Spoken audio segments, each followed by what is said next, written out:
That Need helps. that. You're listening to Radio Kidnap, the voice of Hawke's Bay. This is the wonderful world of Wardini books, and it's our pleasure, as always, to have in the studio the wonderful Lou. How you going, Lou? I'm pretty well, Ken. How are you doing?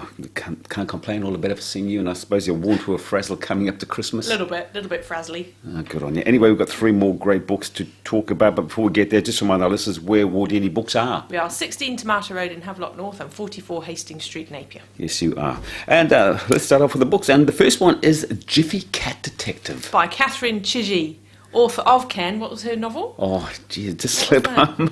What is it? The Wish Child. That's the Wish the Child, one, which yeah. was She won a big prize. She did. She won the New Zealand Ockham Awards with that, and it was a beautiful novel.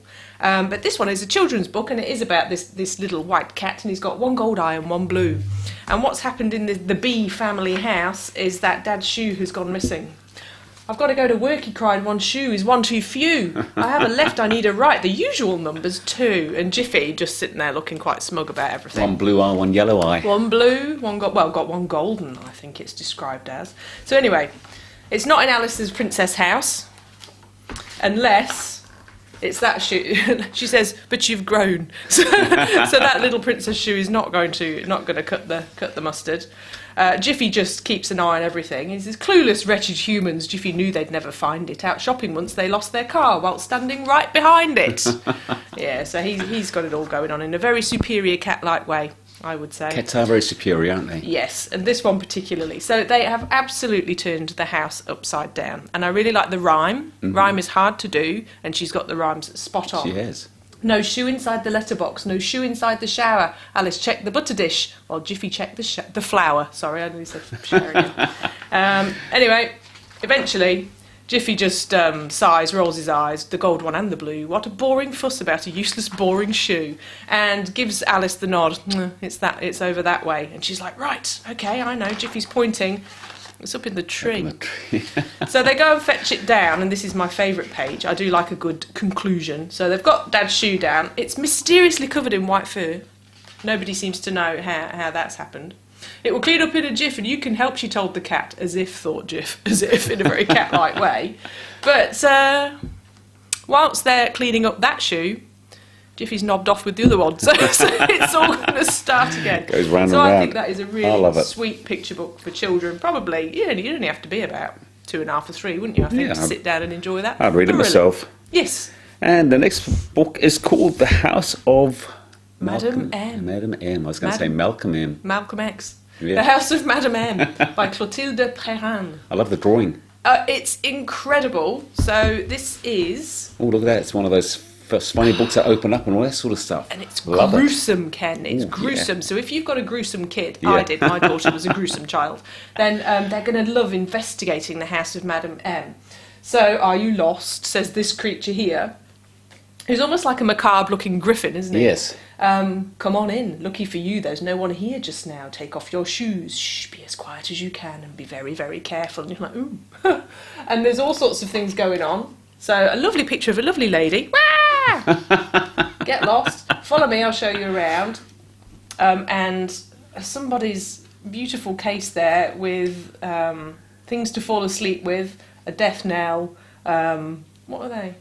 Oh, there's some knickers with a skull on it.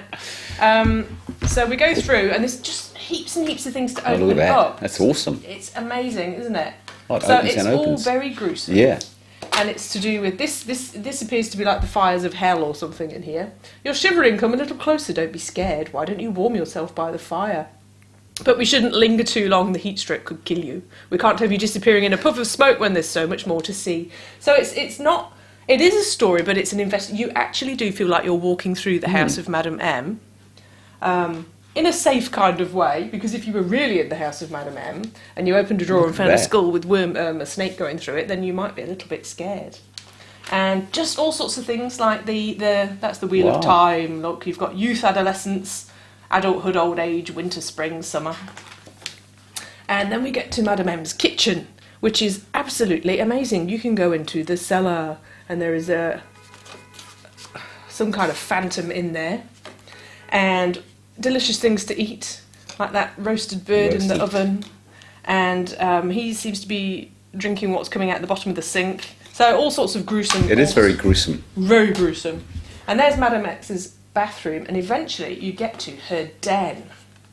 Here we are in the remotest room in the house where she has her den. In this little alcove, she likes to plunge her guests into a long, deep, endless sleep. Yeah, abandon no for ye who enter here. And there's all the whole family of Madame M's house. We'll take good care of you for ever and ever. At which point you're encouraged to run away. Oh, but I heard the door creak. Her heels click. She's back. Wait, where are you going? Come back. Don't you want to meet her? But then you can, so it's a safe environment in which to explore your gruesome tendencies. I suppose the good thing about reading that in the daytime is that it's great, but I guess when kids go to bed, they're going to be thinking about, oh my God. Always depends on the kid, doesn't Yes, it? it does. Yeah, if you've got a sensitive little soul, don't buy them that book. No, I love that if you've book. got a kid that just will eat up anything to do with zombies and ghosts, and some kids just love it. Yeah, I know, They and love how that. fascinating all those little things that pull in and out, and you can open Brilliant stuff prism. up. And Yeah. fantastic book. Great. And the last one is called Rabbits for Food. Have you had rabbit pie or anything like that? Oh, Mum used to sneak rabbit, because I think it must have been cheap. Like, when we were kids, she'd say it was chicken, and it wasn't, it was rabbit. And I had a pet rabbit, and I always said I'm never going to eat rabbit, but... Yeah, you did. Mm-hmm. Yeah. Did you Yes. eat that rabbit? Yes, but I didn't know that's what I was eating. It's sneaky, my mum. This is a novel, Rabbits for Food by Binnie Kirschenbaum, which is a wonderful name, isn't it? Did you ever read One Flew Over the Cuckoo's Nest? Or No, I watch the didn't. I film? saw the film. Fantastic film. Yeah, it's got elements of that in it, but not quite so macabre. It's a very bleak comedy, really, this book. So Bunny is the name of the main character. And she's a middle child, and she does consider that she has middle child syndrome. No one in her family ever understood her. And she has this big thing where she realises that people don't like her. She's not a likeable person. She's married, and she's married to a very, very sweet man who looks after her. But she is clinically depressed. And we meet her, and she's at the stage where she's sitting on the couch, and she's not washed for a week, and she doesn't really move about much.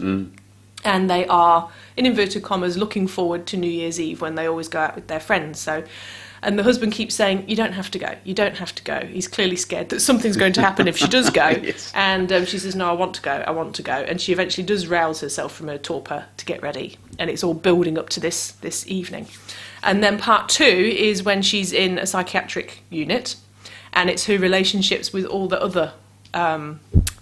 Patients? Patients, thank you. You know I was going to say inmates, which is a terribly rude thing to say. But that's they talk about it. It is like a prison because there's a big list of things that are not allowed. Nothing sharp, no shoelaces, all the things that you would imagine are not allowed in a psychiatric unit.